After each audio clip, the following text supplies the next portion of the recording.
الله الرحمن الرحیم فصل فی المرتد 44 نمبر سبق کې مصنف رحمه الله د مرتد متعلق مسائل ښایي. یو سړی د خپل دین نه ووړي هاته مرتد نیل شي. ارتداد معنا د رجوع شي نه واپس کېدل. مرتد معنا د الراجع.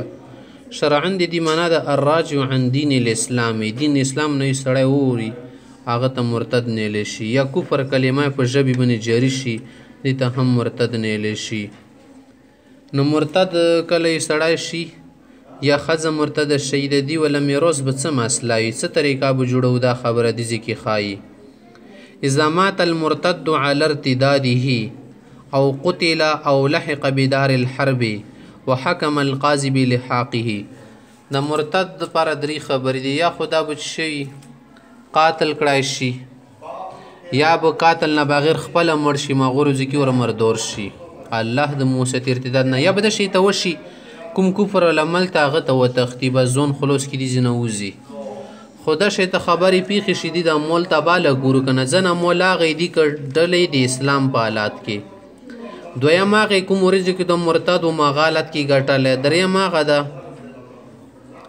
چې طلبلو ځای کې ګټلی یا دارالحرب ته لوړې مغزې کې ګټلی. نو دې دپاره څه حکم ده دا ته اوس مصنف رحمه الله دې ځای کې ښایي ټولې خبرې مذاهبت ته ښایي. چې کله مرتد په خپل ارتداد باندې مړ شي یا قتل کړی شو مرتدوالي وجې نه، یا دارالحرب ته لاړو قاضي ور باندې حکم ولګول څه نن نه بعد د دې ځای نه لاړ ده بس دې سر د امان نه خطا ده بس. فمکتسبه فی حال اسلامه کوم شی د اسلام په حالات کې ګټلی، کومې پیسې کوم جایداد ځمکه کور وي اسلام حالت کې مخکې ګټلی فهو لورثته المسلمین دی کوم ورثه د مسلمان مغو ته ارکول شي. ومکتسب فی حال ردته خو د کوم شی د مرتدوالي حالات کې ګټلی تا خو وایي ګټلی پیسې میسې ورسره یوزع فی بیت المال عند ابي حنیفه رحمه الله امام سیبی دا بیت المال ته ارکول شي صدقه به کول شي غرباو بنې. وعندهما الکسبان جميعا لورثته المسلمین صاحبین سے اسلام حالت کی ګټلی که د کفر او د ردت حالت کی ګټلی د دواړه قسمه مالونه د دې مسلمان ورثه ورته بیرکولی شي. وعند الشافعي رحمه الله امام شافعي صاحب شنا الکسبان جميعا یوزعان فی بیت المال د کوم کسب دی کړه د شیانې ګټلی اسلام حالت کې یا کفر نه بعد یعنی ارتداد نه بعد دا دواړه بیت المال کې جمع کولی شي. په دې خبرې کې ښه اختلاف شته مخکې. ومکتسبه بعد اللحوق بدار الحرب کوم شی دی دارالحرب ته تلو نه بعد ګټلی وي چې شه هم وي فهو فیء بالاجماع د شی ته مال بالاتفاق مالی فی شمرلی شي. مالی فی دي تیلی شي هغه مال چې د کافرو نه بغیر په جنگ حاصل کړلی شي جنگ ورکې نه وي شوه.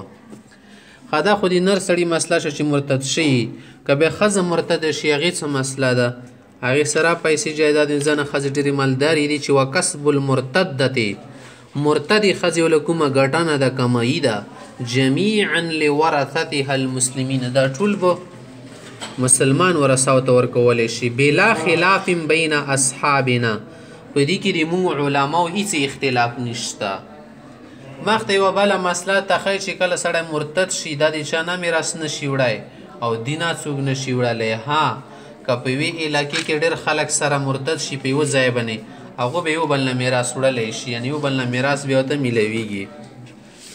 واما المرتد فلا یرث من احد که په کور کې څوک وفات شولو یو سړی مرتد شوی ده هغه ته به میراث نه میلیږي. لا من مسلم ولا من مرتد مثله د مسلمان سړي نه ورته نه میلیږي بل مرتد شو سره هغه نه ورته نه میلیږي مړ شو.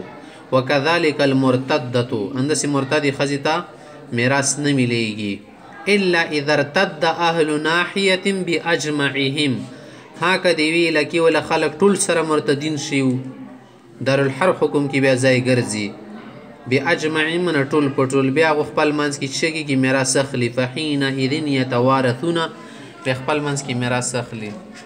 دې ځای کې یوې خبرې باندې ځوان پوه کړې د کومه معنی توخله مرتد دا شرعي اصطلاح ته فقهي اصطلاح ته یو پښتو له خبرې دا سړی مرتد ته دا سړی مرتد ته هغه ځون ته شاید هغه دا خبره نه ده.